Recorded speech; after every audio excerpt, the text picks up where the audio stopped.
Welcome everybody. It's great to see you all here today. My name is Natalie Jackson and I'm a consultant in the knowledge and technical team at A4S. Thank you for joining our webinar today on operationalizing net zero, where we'll be focusing on measuring and reducing Scope 3 emissions.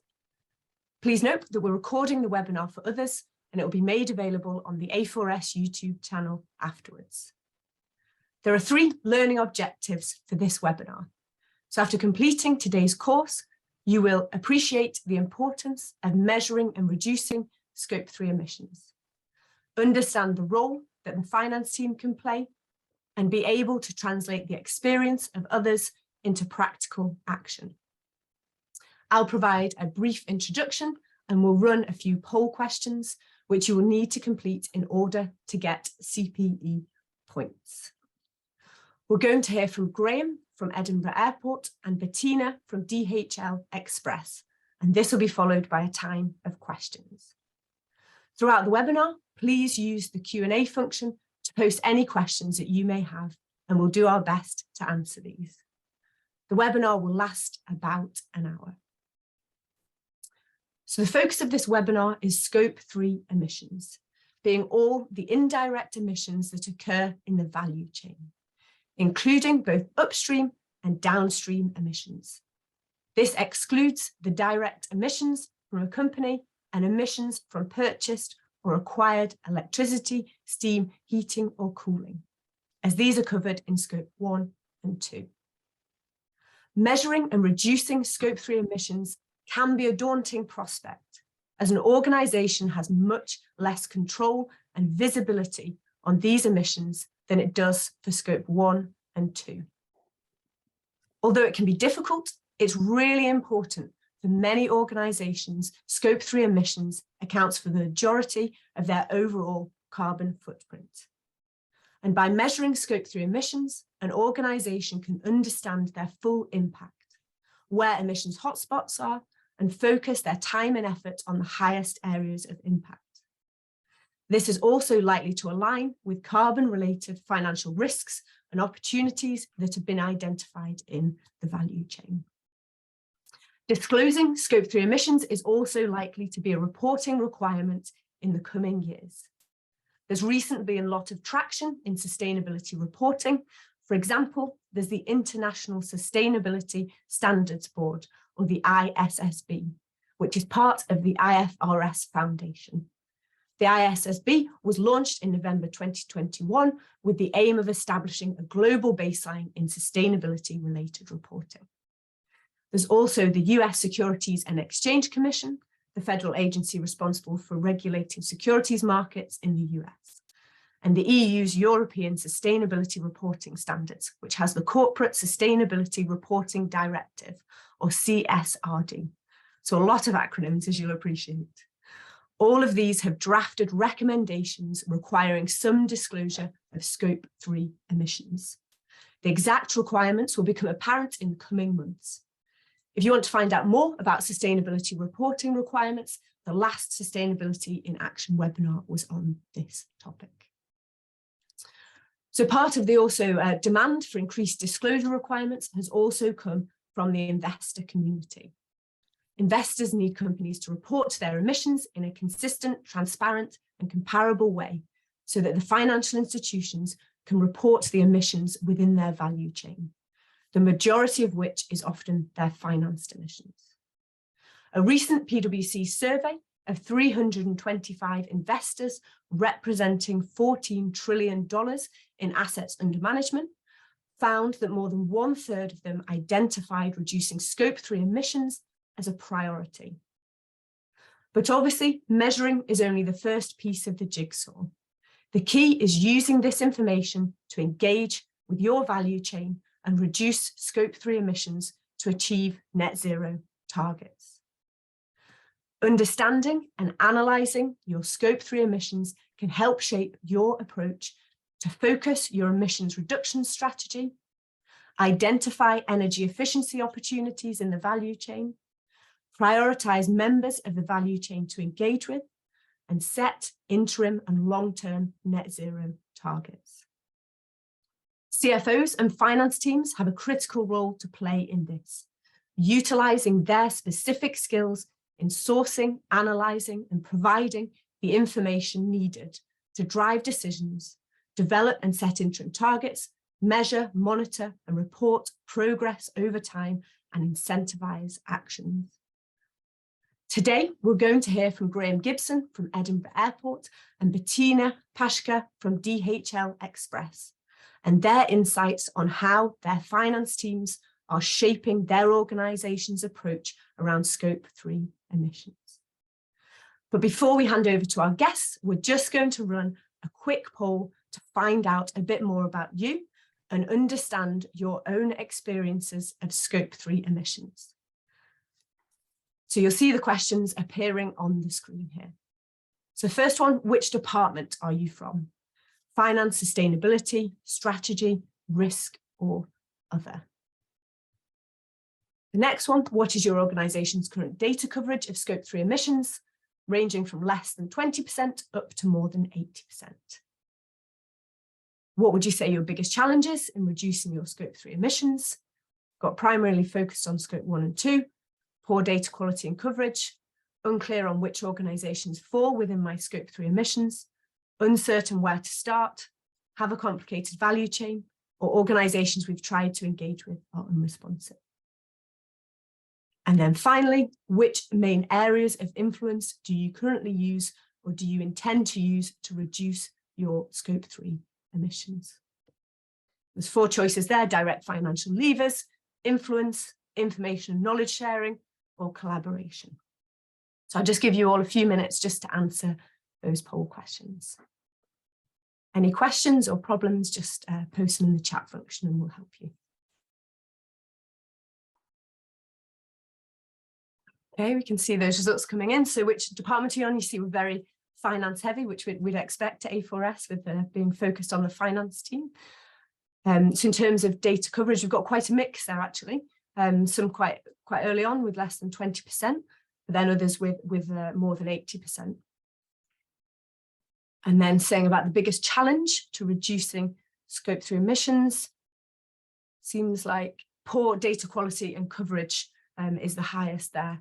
That's interesting. That's something we hear a lot about, actually, that kind of data challenge of, you know, how do we progress from that when the data isn't available? So maybe that's something we can touch on with the panelists later as well. And then finally, which areas of influence do you currently use or intend to use? Looks like collaboration there. Yeah, collaboration is key, working with others to drive change. And on that, around the kind of influences, if you are interested in finding out more about the levers you can use to incentivize action in your value chain, as well as how to map your value chain, please check out the A4S Essential Guide on Incentivizing Action. The guide's actually broader in its coverage than Scope 3, but its insights are relevant and useful, and we can post a link to that in the chat function. So now that's enough from me, so we will hand over to our esteemed guests. So first to Graham. So Graham, welcome to the webinar, and thank you very much for taking the time to join us today. As a quick introduction, Graham is the Finance Director at Edinburgh Airport, having been at the airport for 7 years. Prior to which he's held roles at Deloitte, Tesco Bank, MAG and Crosswind Developments. Graham is a chartered accountant and a member of the Association of Corporate Treasurers, and also a graduate from the A4S Academy programme. Then a little bit of background on Edinburgh Airport. So Edinburgh Airport is the principal airport for Scotland and was the 6th largest in the UK by passenger numbers in 2019. The airport is worth more than £1 billion annually to the Scottish economy and supports the employment of approximately 7,000 people across the campus. In June 2021, the airport launched its Greater Good sustainability strategy with 4 pillars, one of which is around zero carbon. Edinburgh Airport is carbon neutral for emissions under its direct control and has a 2030 target to reduce Scope 3 emissions by 70% and be net zero by 2040.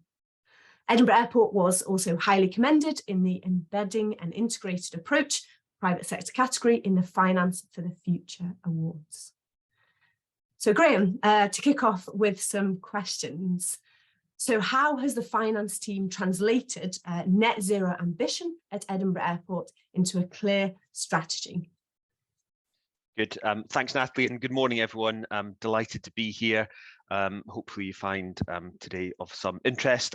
I think sustainability is very much part of what we do in the finance team here at Edinburgh Airport, and we've seen the benefit of an integrated approach that recognises the unique skill sets and mindsets of a finance team and how they can be used to tackle what is probably the biggest business challenge out there. I think there are three areas where we've made a meaningful contribution to our company's net zero objective. I think the first is that we have helped quantify the costs of transition to a decarbonised operation. So how do we prioritise the allocation of capital, which is scarce? How do we fund it? How do we make sure that we're getting maximum bang for buck? And for instance, some of the tools that we've developed to help with that have been a shadow cost of carbon methodology, and also we've invested a lot of time in building out our marginal abatement curve. The second area where I think we've made a meaningful impact is around building an in-house emissions quantification capability. So in the past, we outsourced this to consultants who once a year would tell us what the carbon footprint of the airport was. We've now brought that in-house. It gives us much more agility. It helps us understand in real time the impact of business decisions on scope 1, 2, and 3 emissions. And the third is around building what are relatively complex financial models to help us understand the impact on growth and on shareholder value of different and alternative decarbonisation trajectories. And we did this as part of our TCFD implementation, but it's been a really powerful tool to help demonstrate to various stakeholders this is a material issue that the airport needs to address head on. Yeah, absolutely. Thank you, Graham. And to just kind of drill down into some of those areas that you talked about, firstly around kind of, measuring those scope 3 emissions, so this kind of in-house tool that you've developed. So what was kind of the approach that Edinburgh Airport took there, and what was the role of the finance team within that? Yeah, so it's the finance team that has brought that in-house. We've invested a lot of time in understanding the technical requirements. It's a real minefield out there in terms of emissions factors and data sources. I would say the quality of the emissions reporting varies depending on what type of emissions you're talking about. So to give you a good example, we've got really granular information on energy consumption, as you would expect, but understanding how our passengers get to the airport is much more difficult because we've got indirect evidence through surveys and data from public transport companies and so on and so forth. So there was a lot of investment up front, building the models, understanding the technical requirements, and then we brought a third party in to validate what we had done, because this was a new area to us. We'd been accounting for income and costs for years, decades, but this was a new area and it's rapidly changing. So it was important that we were able to give the assurance to our audit committee, for example, or our sustainability team that these numbers were robust and could be relied on. I would say it's definitely work in progress. It's very much concentrated within 1 or 2 people in the team. There's a risk there in terms of key person dependency, but we needed to start somewhere, and I think we're moving in the right direction. Yeah, absolutely. It's a task to gather all that data together and keep it centralized. I think that idea of this kind of, information source where everything is great to have that as a resource for the airport. It's brilliant. Yeah. And you were talking there about kind of, actions that you can take, like, passengers and scope 3 there. So, how is Edinburgh Airport working with your value chain to reduce scope 3 emissions? Yeah, well, I guess it depends on how you define value chain, but scope 3 are 97% of our emissions. The biggest components are the landing and takeoff cycles of aircraft and also passenger surface access, so how passengers and staff are getting to the airport. And the problem here is that we don't directly control any of that. All we can do is nudge and incentivize. So if we take the case of airlines, we've introduced a new emissions incentive scheme where the charges that airlines pay to the airport is based on passenger numbers and the type of aircraft, but it's also importantly based on the CO2 equivalent emissions per movement. So that is new, and we can only do that because we've now got this in-house capability. It's starting off It's going live 1st of April, but it's starting off at a relatively modest level because we need to be a profitable business before we can fund our various decarbonisation initiatives. And we don't want to spook the horses. We need to be mindful of what others are doing elsewhere in the UK and across Europe. So it's an important gesture, though, and I think it's something that's going to grow over time.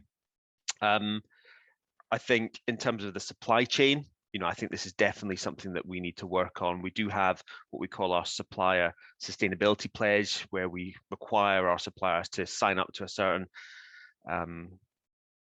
level of behavior, I suppose, not just in carbon, but across business conduct, in terms of how they treat their employees, in terms of their commitment to health and safety and regulatory compliance and modern slavery and all the rest of it. But I think that's something that we definitely need to work on, is quantifying the emissions that we are responsible for because we've commissioned a certain type of work. I think we've made the most progress around capital projects. So we're a big investor in infrastructure, as you would expect from an airport, and we have tried hard to make sure that sustainability is at the heart of the capital approvals process. So, for instance, having the head of sustainability sit on our capital approvals committee, we've got a sustainability screening process, which means that sustainability considerations are considered at the outset of a project rather than once the spade has gone into the ground. And again, this is not just about carbon, this is about biodiversity, it's about noise, about water quality, it's about air quality. And one of the things that we want to do more of is factor sustainability considerations directly into our procurement scorecards. So when we're looking at price, quality, service, etc., we're also looking at the sustainability credentials of the contractor, and also in time, what are the emissions that they are responsible for that we are indirectly responsible for. And I think we can use our shadow carbon price methodology to aid that process. Yeah, absolutely. And just picking up on that, I can see some questions have come in the chat, and just maybe if you could expand a little bit more on that kind of, the approach to carbon pricing and how it's driving action. And also we've got a question of how did you implement your shadow carbon cost? Is it attributed to procurement spend only, which you kind of touched on, and is it integrated into your finance systems or implemented as a separate system or spreadsheet? Appreciate that's quite a lot of questions. Yeah. I'll try and remember that. I'll remember the easy ones and forget the tough one. So we introduced a methodology about 18 months ago. It started with what is, I'm perfectly honest, a pretty simple methodology. We don't have the scale or the resources to do something incredibly complex that requires fine-tuning on a weekly basis. We thought it was important to internalize the cost of carbon in our decision making because, number one, we are already carbon neutral in scope 1 and 2, so any incremental scope 1 and 2 emission has to be offset, and there's a cost attached to that. And also, secondly, we are in an industry that I think will come under increased scrutiny from regulators and lawmakers, that there isn't a formal carbon price like there is in other industries, steel, etc. But I wouldn't be surprised if that's what happens in due course. We want to make sure that we've future-proofed our decisions and that we're in a position to accommodate an evolving regulatory and legal environment. So our methodology is really simple, really transparent. We start off in today's prices at £50 per tonne, and then we grow that in real terms. It grows to about £150 per tonne by 2050, and we periodically benchmark that against what others are saying. So consultancies from time to time publish reports on where they see the prices going. We've also got forecasts from organisations like NGFS who look at carbon taxes more generally. So there's no exact science to it. You could come up with 30 other different trajectories and they'd all be equally valid. But the important thing for us is that it was transparent and understandable for our stakeholders. And it needs to be sufficiently material to influence decisions without crowding out sensible economic projects and initiatives. So just to give you an example of where we've used it, it's not just procurement, but we've used it in supporting the business case for constructing a solar farm, which will supply 25% of our energy across the airport, low energy lighting, smart business controls, the adoption of green biogas and hydrotreated vegetable oil, and investment in EV chargers. So EV chargers will hopefully encourage people to use electric vehicles to get to the airport, and that would then have a direct scope 3 impact on our emissions. Yeah, absolutely. I think that's carbon price. We hear a lot around that, questions from finance teams about, what's the right price? How do you integrate it? Where do you integrate it? So that's really interesting to hear the approach you guys have taken. sorry, one of the questions about systems, no. So this is all done offline. I think over time we need to systemize it, so to speak. I think there's a wider point here about non-financial information should be held to the same standard as financial information, and I don't think it is at the moment. But over time, that's what we want to do. So how do we control it? How do we capture it? How do we provide assurance to stakeholders that it's complete and accurate? Yeah, absolutely. It's treating sustainability information with the same rigor and approach as financial information. Yeah. Thank you. The next question is kind of, there's a lot of action you can take on measuring and reducing scope 3 emissions just by you sharing what Edinburgh Airport has done to date. It's a lot. Where are the kind of real key areas where you think finance teams can have the most impact? Yeah, so I've probably touched on some of this already, but I think understanding the source of emissions and what levers are available to influence those emissions, I think is absolutely vital. If you need to wait 12 months for your consultant to tell you what your emissions are, you're not going to be able to have a meaningful impact. So I think that transparency and the ability to peer beneath the bonnet, so to speak, I think is absolutely vital. And we've got the skill set to do that because we've been providing financial analysis since the beginning of time. I think the second area is around prioritization and capital allocation. How do we balance shareholder value with stakeholder value? There's many, many paths to net zero, but what is the optimal path? And that will be a combination of emissions reduction plus financial cost or financial benefit. So I think there's some science to be attached to that process to make sure that we get the best solution for all parties. And the third area, and I think we've touched on this already, is using pricing and incentives to nudge behavior in the right direction without undermining your business. So there's a fine line to be walked there. Yeah, absolutely. And just picking up on one of the questions in the chat functions, I was talking about the tool, which I think was the emissions calculation tool that you talked about at the start, and it's saying, why did you decide to build the tool in-house? And what made you decide against an off-the-shelf tool? So it'd be good to understand that, and also, again, for all of finance, how the contributions made there. Yeah, so I think number one, transparency is important to us. We need to understand exactly what's going on in that calculation.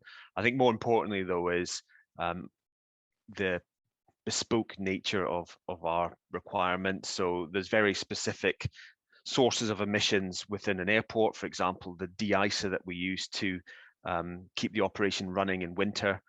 There's the landing and takeoff cycle of aircraft. There's the cruise, climb and descent cycle for aircraft as well. So we did speak to some third-party vendors, and they simply weren't able to offer a product that was suitable for our needs. Now, that's not to say if we were in a different industry with different requirements, there might be someone out there, but currently airports don't have that option. Yeah, it's that kind of, because scope 3 is so specific, it's understanding the value chain, and then looking at the emissions, it's every organization can be so different. So yeah, thank you. And then, think about top tips. There's a lot of people from finance teams on this call. If you were kind of starting out or part way on this process, what would be your top tips for other finance teams in measuring and reducing those scope 3 emissions to help get them started? Yeah, I think firstly, recognize that finance is fundamental to sustainability and not incidental to it. I think at the outset of this journey that we've been on, I think there was maybe a view that, what's it got to do with finance? This is the sustainability team or the environmental team. But I think we've got a skill set that can augment what others are doing across the business that is really well received. And I think we bring rigor and discipline to that. I think there's something about seeing yourself as a partner to the business rather than as a gatekeeper saying no, or that's too expensive. A good example would be the cost of carbon methodology. In certain instances can improve the returns on a project. So for example, investment in low energy technologies, and that will help get support at the capital committee or at the board for whoever's sponsoring that project. And I think the third area is just getting stuck in and accepting things aren't going to be perfect, and there's lots of progress to be made. I find that a lot where I'm talking to other companies or different colleagues and friends elsewhere, is this need to have something that's perfect or is incredibly robust. And I think just starting somewhere is better than doing nothing and waiting for that perfect solution to come along. Yeah, absolutely. You often hear, don't let perfection be the enemy of progress, and that kind of just moving forward and getting started on it.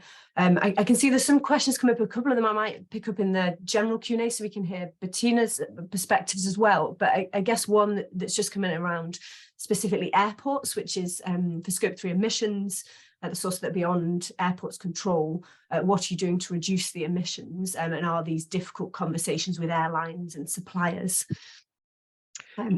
Yes, yeah, absolutely. So the big source is aircraft movements.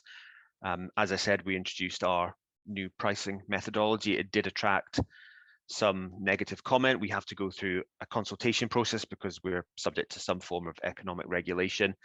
We have started off at a pretty modest level. We've also complemented it with rebates, so it's not just penalties. So if you have invested in the latest generation of aircraft, you will actually get a rebate. The third element is that we have ring-fenced the proceeds from these charges to decarbonizing what we call the ramp. So this is, at an airport, you see little vehicles trundling around. They're all diesel at the moment. So we'll be investing in electric vehicles. We'll be investing in fixed electrical ground power. So rather than using diesel generators to power up the aircraft, we'll be investing in something a bit greener. So I think that has helped. The other big source is around how staff and passengers get to the airport. So we recognize you can't just tell people not to drive, but we need to make it more appealing to use public transport. So for example, we've invested in extending the coverage of the bus network across Scotland. I've mentioned that we've invested in EV chargers. We've also got differential pricing. So if you have an electric vehicle and you want to drop off your wife or brother at the airport, then you will pay slightly less than someone who turns up in an internal combustion engine vehicle. So I think there's things you can do, but you need to be mindful that the business needs to be sustainable and profitable over the long term. Yeah, it's that sensitivity around incentivizing action, the best levers to pull for those different stakeholders. So brilliant. Thank you, Graham. So next up, we're going to hear from Bettina. So welcome, Bettina, and thank you for joining us today. So Bettina is the Vice President of ESG Accounting, Reporting and Controlling at DHL Express, which is a division of Deutsche Post DHL Group. And Bettina has over 20 years of experience working in finance. So a bit of background on Deutsche Post. So Deutsche Post DHL Group is a logistics company with operations in 220 countries and territories across the world. In 2017, the group committed to achieving net zero by 2050. And in 2021, the group made various ESG commitments, including the environmental commitment to clean operations for climate protection. The group has a science-based target to reduce its carbon emissions to under 29 million tonnes by 2030, for a 2021 baseline of 39 million tonnes, as well as a target to reduce absolute Scope 3 greenhouse gas emissions from fuel and energy-related activities, upstream transportation and distribution and business travel by 25% by 2030 for a 2021 base year. Appreciate that's quite a lot of numbers, but hopefully it helps frame the position. To meet these commitments, the group will invest up to €7 billion in initiatives such as sustainable aviation fuels, electric vehicles, and carbon neutral buildings. Deutsche Post DHL was also highly commended as a climate leader in the Finance for the Future Awards. So welcome, Bettina. And just to kick off with the first question, so how did the finance team assist in taking climate goals, specifically in relation to Scope 3, from Deutsche Post DHL Group into clear operational goals, detailed plans and budgets for the DHL Express division? Okay, yeah, thanks for the question, thanks for the invite. So I would like to start maybe with one sentence. We actually, when we, let's say, discuss carbon emission in our group, we don't distinguish any longer between Scope 1 and Scope 3. We report Scope 3 since a decade now. And if we have goals and targets, then they apply equally to scope 1 and scope 3.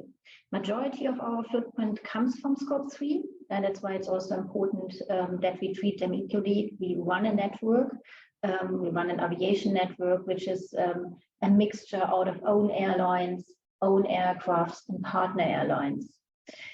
Yeah, that's why when we set goals, equally apply. When we measure decarbonization, then this applies equally to all emission streams. That's maybe as a first insight, so for clear targets, you mentioned already our 7 billion target. So we measure the financial impact. We have also projected a cost of carbon. How much does it cost for the different levers, independent, again, if it's scope 1 or scope 3. A cost of carbon has a certain price, and this we counted into the 7 billion. Majority of that will go into sustainable aviation fuel, as 70% of our footprint comes, 70% is come from the aviation network. And here again, the price, or when we allocated a price, it's the same as for our own operations, equal also to our subcontracted operation, where we believe that also that our subcontractors will either charge, or we can ask voluntarily them to reduce their footprint by paying a certain price. Fantastic, thank you. And what approach have you taken to measuring those scope 3 emissions for DHL Express? And also, you know, there's the relationship between the division versus group, so it's that kind of, and also integrating them into, you know, those group internal systems and financial reporting systems. Mm-hmm. So when we started our journey in 2010, similar also to what Graham already mentioned, we looked on what is available. So, we figured relatively, as we are transport company, logistics companies, or everything, an emission appears as long when I transport a shipment from A to B, and all these informations are basically available. So we know at a certain time when an aircraft is leaving, when a truck is leaving, where does he go, and how much weight he has on board. And in most of the cases, we also know how much fuel they consume. So that was relatively easy, and not only for our scope 1 operation, but also for our scope 3 operation, we have this integrated over time. So we started, as Graham, with taking what we have and built an in-house tool. Already back in 2010, we built an in-house tool, and this tool was built by the finance team with finance background, having also appropriate controls already in place. So, and having in mind already a reasonable assurance, we wanted to get those data as accurate as our financial reporting. So to having in mind that we want to get these data on a reasonable assurance level and as accurate as possible.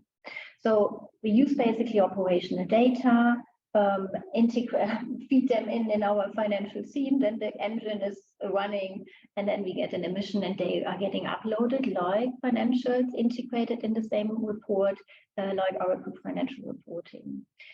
So for scope, no different treatment between scope 1 and scope 3 data. So that was our approach. And over time, I have to say, okay, we started same thing again. I think I can repeat.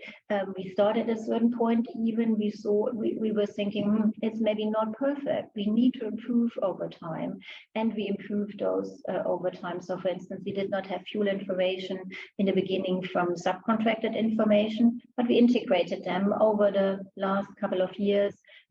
Especially for major airlines, we collaborate or we work together. We integrated them step by step.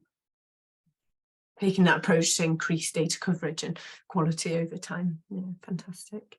And then to come on to kind of, you know, investment decisions and how you're being influenced by carbon in that. So, you know, how are you using business cases for investments to shape your reduction in scope 3 emissions? And are there any specific examples that you could share? Yeah, so there's certain areas. I'd like to share two examples. One out of our road operation, which is not that carbon intensive, so it's a minor part, and also from our air operations. So for our road operation, for instance, especially many of our road operations in Europe are subcontracted. So in this case, Scope 3. And the electrification is not only a Scope 1 target of our PUD, of our pickup and delivery operation, is not only a Scope 1 target, but also Scope 3 target. So we encourage our partners, subcontractor partners, to make use of the purchasing power of Deutsche Post DHL. So when they are in process, for instance, to buy a new van which operates in cities, then we say, why don't you use our purchasing cost for this vehicle? And we offer also, we have in our portfolio, standard portfolio, we negotiate with manufacturers also electric vans. Why don't you want to use this electric van instead of negotiating with on your own? So that's on the way, of course, and of course we are willing also, if the van is more expensive, which we in certain cases even also don't believe, because the total cost of ownership is in some cases even cheaper. Then we are also willing to pay the differential to a normal diesel van. So that's one supportive measure. And I like to take also another example out of the air industry, where we negotiate with some of our partners, and I can name them here, publicly available, also the partnership with United Airlines and also KLM, which use sustainable aviation fuel, and we basically purchase emission reductions from those partner airlines in order we can account in our Scope 3 reporting. Yeah, interesting, the focus on airlines as well, with having Graham here from Edinburgh Airport. We pick up on some of those nuances in the questions as well. So yeah, thank you, Bettina. So you talked a little bit about, you know, how you're incentivizing action already in that kind of the sustainable aviation fuel and the transport logistics and things. What other areas can you share whether you've been incentivizing action in the value chain around that Scope 3 emissions? Yeah, so I would like to mention one gold target in our group. So our board members have already ESG targets. So each of our board members has a 10% target related to E, a 10% target to S, and a 10% target to G. And the E pillar target is the decarbonization. So we measure the decarbonization of our business. So we measure the decarbonization from sustainable fuels. We measure the decarbonization for electrifying our fleet. We can measure that. So we had this year, and it was very interesting. We had this target in 2022 for the first time. And it was very interesting also to see then the discussion, because the board members, of course, have also a financial target on achieving certain points. And yeah, it was very interesting. So is there a compromise on the targets, or do we value those equal? We have managed this. I can't disclose the results yet because we're in a quiet period, but it was very interesting, and I think also proven that the way we measure is successful, was the right way, or at least in our company, to have a decarbonization target which will grow over time. So it's not an absolute target of emission in a certain year, because this is very much linked also to growth of volumes at our network, but to measure really the reduction we have committed from over a year or for 1 year. Yeah, perfect, thank you. And then the same kind of questions that I'd asked Graham about that kind of the role of finance. So, you know, there's a lot of action you can take in measuring and reducing Scope 3 emissions. You know, what area do you think finance teams can have the most impact in? Yeah, so I would say, similar to Graham, we have a certain role profile, especially when it comes to implementing robust controls. So to ensure the integrity of data we are using for decision making. Yeah. So if you can't if the data is not integer, or if you discuss them on board level, or in then of course you're already lost. So I think we are in finance, we are trained in a certain way that we ensure data quality. Data is not only data quality, it's especially putting controls in place. So data quality is actually effective. Target setting, definitely also measuring on a constant basis target achievement is definitely something finance can contribute, and basically also making sure business cases are not overstated. Yeah, we don't want to overpromise what we want to achieve. We want to overdeliver. That's what I'm telling always my finance team. Yeah, that's a few examples next to what Graham already mentioned. Perfect, thank you. And then finally, it's like, what kind of top tips would you have for the finance teams when looking at kind of scope 3 emissions? Yeah, get started. Get started at a certain point. Don't be too perfect in the beginning. Take the approach of continuous improvement. Something very important which we took is basically be smart in using existing data and source systems already. Don't start capturing everything from only for your own use. So be smart, what is already available, use that data. Keep it simple, don't make it too complicated. Yeah, that's very important. Controls I already mentioned, yes, also have a certain governance in place. Be clear who is responsible for data quality. Yeah, finance is a part of a team, yeah, a very important piece, but the others as well. So, and there needs to be the roles of everyone needs to be clearly described, or everyone needs to be aware what their role is, and in order that can be successful. Absolutely, it's taking those skills of the finance teams that are applied to financial data and then rolling that across to sustainability data. So, brilliant, thank you. So we'll now, have a time of Q&A with Bettina and Graham. I see there's a few more questions that have been posted in the chat, so we'll pick up on those. But would very much encourage you that are listening, please do post more questions as we go along, and we can discuss those with Bettina and Graham. So the first one I'd like to pick up from the chat was around carbon pricing. So the question was, be interested to understand the rationale for organisations who have chosen not to have an internal carbon price. So appreciate, obviously, Graham, you chosen to have a carbon price at Edinburgh, but so was there ever an option for you to not have a price, and what made you decide to actually go down the carbon pricing route? So if we could start with you Graham, and then we'll go on to Bettina. Yeah, it was an option. The way that we present financial returns is with and without the cost of carbon, because not everyone is as bought into the concept as we are.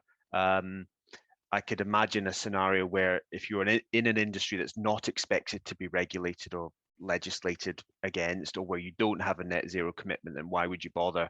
But I think that would be very short-sighted and quite foolhardy. So I don't think it's a very wise idea. I think you don't need to throw out your old methodology. I think it's fine to have what you did before and the new methodology sitting side by side, and use both of those to make better decisions.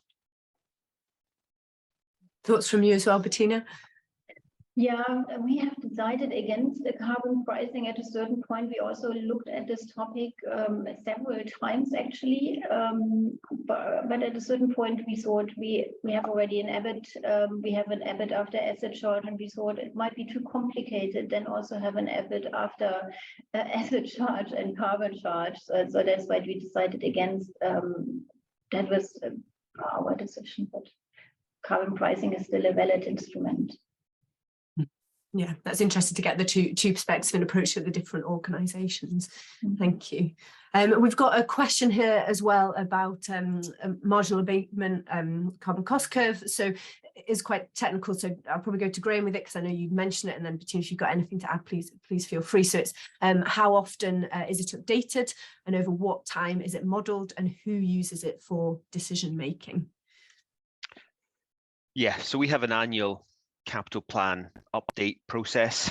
We look out mainly over 5 years, but also over 25 years as well. Because we're an infrastructure business, we need to be thinking long term. So 25 years also coincides with our net zero aspiration as well. So we want to be net zero by 2040. So that's a sufficiently long period. It's not easy, understanding the menu of opportunities is complex, particularly where technological change is going to fundamentally reshape the aviation industry over the coming years. So again, this is a perfect example of starting somewhere without necessarily having the finished article. It's maybe a bit rough around the edges, but it's helpful for framing the conversation about where we should focus our energies and priorities, because there's certain technologies or certain initiatives that just give greater return from an emissions perspective than others, and that's where we should be focusing our energies. Otherwise, it's almost like a random investment plan. It's that focus and inclusion of it in those decisions. Yeah, and that's where finance's skill set can really help, because we're used to making tough decisions where resources are scarce. So that's exactly what we do and have been doing since the beginning of the profession. Absolutely. We've got another question here around, how did you skill up your finance team? So maybe one for you, Bettina, because I know DH has been doing this for a very, very long time. So it's how did you skill up your finance team in carbon emissions and understanding decarbonisation? Saying it is quite complicated, scope 3 greenhouse gas protocol. So just, if you could share a little bit more about that upskilling, education, capacity building in the finance team. So first to you, Bettina. Yeah, so that's very interesting, and it's definitely something very much needed. Also, in the first 10 years, this was a very central exercise where the skill set, of course, did not need to be spread across the country, our 220 countries we operate. But now with the rolling out ESG more in the last 2-3 years, this is of course definitely needed. So what we did is we developed an in-house training to, let's say, educate our teams, which is an online training which takes 45 minutes, so that's a one, which in addition. And what I established also is a regular newsletters to get out, so every 1 to 2 months, so depending on the topics we have to share with the community to update them. And we also conduct 3 times per year webinars. Our teams across the world can basically come to us and say, we want to know more about decarbonization in road, we want to better understand the taxonomy, or we want to better understand what is the HR reporting and on women in management, how you measure that, etc. So there's different kind of aspects. So these 3 topics, and of course, what helps also training is to put this up to get countries basically also speaking about their numbers, and we are sitting then in meetings is to ask them, okay, why is your why you only have a 2% share of electric vans in your country when other can measure when other have 15%? So what are you measuring? What are you taking? And is the data correct? So these 4 steps, I would say, develop on online training, regular communication exchange with our teams across the world via webinars and newsletters, and then also speaking about numbers. And that helps as well. Brilliant. Thank you. Anything to add, Graham, from Edinburgh Airport's perspective on that? In terms of training? Yeah, upskilling the financing, because it's a lot. You've got skills, but not necessarily the sustainability knowledge to start with. Yeah, I think it's a good question. I think there's a combination of formal training. So I'm an alumnus of the A4S Academy, as are a number of my colleagues. ICAEW has a sustainability certificate, which they introduced quite recently, which someone else in our team is doing. But I think as important is just talking to other people. So we're private equity owned. We're part of a wider portfolio that owns Gatwick Airport and Sydney Airport, for instance. So sharing ideas and experiences with others, I find incredibly useful. And I think we're all kind of in the same boat, which is trying to figure out how best to do this, and no one's yet got the perfect answer. And then internally, we just try and share what we've been doing as a team. So we have monthly team meetings, and we use that as an opportunity to showcase particular projects. For example, the issuance of a sustainability-linked loan. It's quite niche, it's quite technical, but really great project for our team to be involved in, and great to let the others know what we've been working on. Thank you. I see now we've got a couple of questions coming in around carbon offsets. So some great questions. Thank you for putting those in. So a few parts to it. So around carbon offsets, so it's kind of saying there's been a bit of negative press around that. So is that making your organisation, hesitant to make disclosures? And does it impact net zero ambitions? And then the other questions around that is, will that kind of carbon offset market impact the carbon price and your approach, and how does it impact the internal shadow carbon price, and will it change your organisation's approach to offsets? Graham, to you first, because I know that's something the airport's working on. Yeah, I think carbon offsets are a last resort. The approach that we're taking is that we need to decarbonize, or we want to decarbonize as quickly as possible, subject to the constraints around capital. And if there is a residual, then we will offset that. I do agree that there's a mixed bag of quality. Some of the prices for carbon offsets makes you think, what are you actually getting? A couple of dollars per ton of CO2. So we actually have an offsetting policy. So that focuses in particular on additionality. So there's a meaningful impact from wherever we're choosing to deploy our funds. I think those offsets are going to become, quality offsets are going to become increasingly scarce over the years. So I think the price will continue to rise. I think there probably will be a trend towards more regulatory intervention. So if you look at the UK's emissions trading scheme, that's at something like £70 per tonne. So significantly higher than the cost of even a good quality carbon offset. So I think that's really what's driving our behaviour. It's not the offsetting cost, it's more the fact that the ETS is significantly higher, and we will or may at some point be captured by that.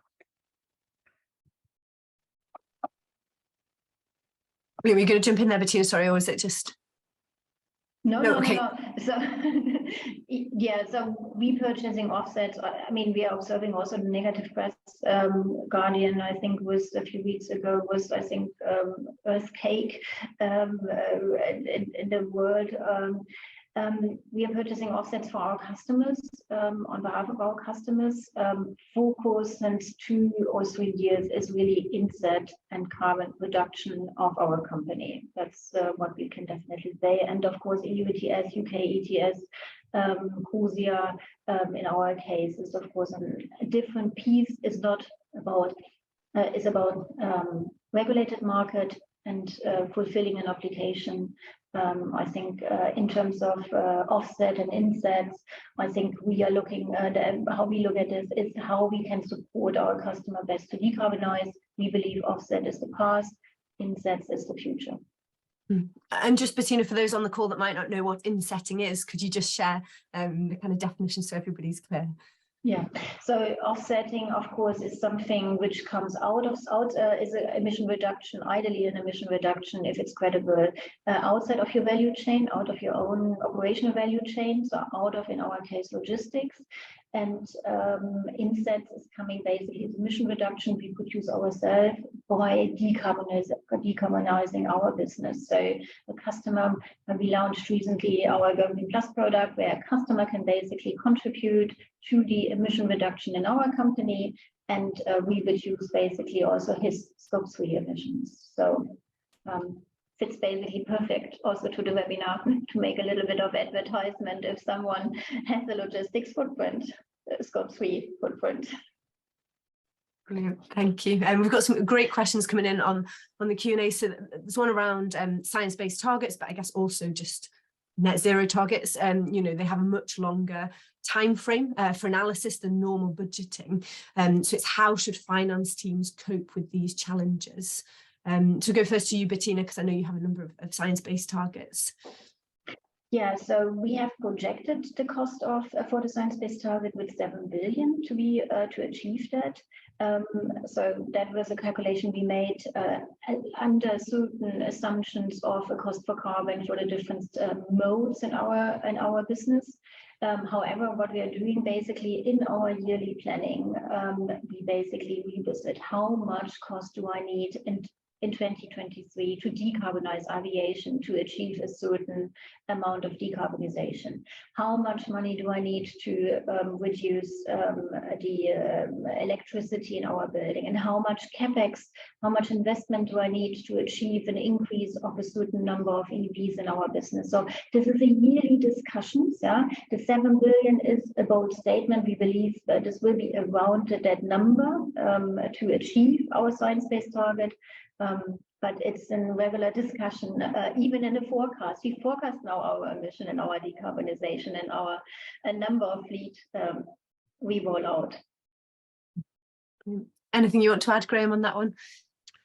No, I think Bettina's answered well.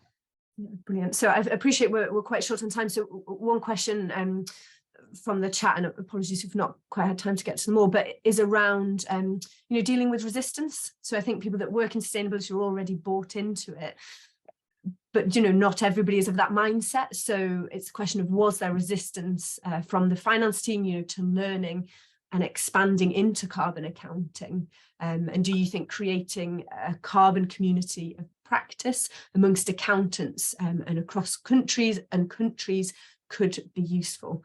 So I'll go to you first, Graham, on that kind of dealing with resistance.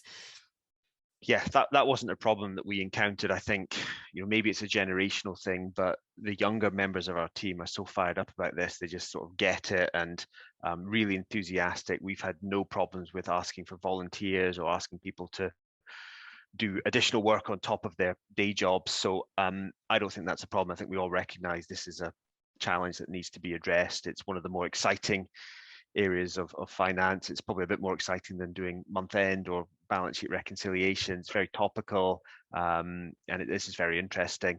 I do think a community of practice, a community of accountants would be really good. I was at the start of this call, I was thinking these sort of events are great. Very international, but they're online. I was thinking, maybe we could do something in Scotland if there are enough A4S members of the community up here, and doing things face to face. And as I said, speaking to other people is so valuable because we're all trying to find our way through this. Yeah, fantastic. And anything to add, Bettina, there of overcoming those kind of challenges and resistance? So within finance, we did not face any resistance. Of course, the finance community, again, we speak across the world, is a little bit worried about the additional workload. We try to calm them down to say, okay, a lot of things come automatic. Also, we educated, also we advertise for the, let's say, for the additional, to manage the additional information also, that you get not only a flat overview of the company, but also a 3D perspective with all the other information which coming from other emissions, but also from other ESG perspective. So works very well. I think we rather receive resistance from outside of finance. Yeah. So also I can absolutely confirm the younger generation is so fired up by the topic because they see they're adding value to also to the company's future. Brilliant, thank you. And it's one of A4S ambitions, is bringing finance professionals together and sharing those learnings and moving forward. So yeah, thank you very much to Graham and Bettina for those insights. Unfortunately, we're out of time, but that's been really useful and really insightful. So of course, we hope that the webinar today has not only provided you, the viewers, with information, but also food for thought on what you can personally do to put this knowledge into action. We'll just run a very quick poll to see how you intend to use the learnings from today. So it's, which areas do you see yourself or your organisation focusing on in the next 6 months? So improving your understanding of Scope 3 emissions, assessing the current maturity of your organisation and identifying actions for improvement, starting to gather Scope 3 emissions data, increasing coverage, publicly reporting, working more closely with other functions, or consider introducing or expanding carbon pricing. I'm aware we're very short of time, so I'll leave that running and just run through the final few points. So if you're interested in finding out more about net zero, there's a number of A4S resources already available.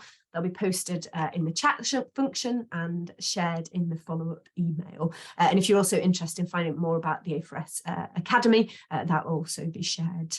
A4S have also got plans to continue working in this area around operationalizing net zero, through releasing further case studies, insights on transition plans and guidance on overcoming challenges. So please do get in touch if you'd like to find out more. You'll get a follow-up email after this webinar with all of the resource that was mentioned. We run similar webinars regularly, so keen to understand feedback. So if you wouldn't mind just completing the feedback there showing on the screen, that will continue running after we've closed out. So that'd be great to get your insights. So that just leaves me very quickly to say thank you very much to our speakers. I personally have found that really insightful and interesting. And thank you again to all of you who have joined today, and we hope to see you again soon. Thank you.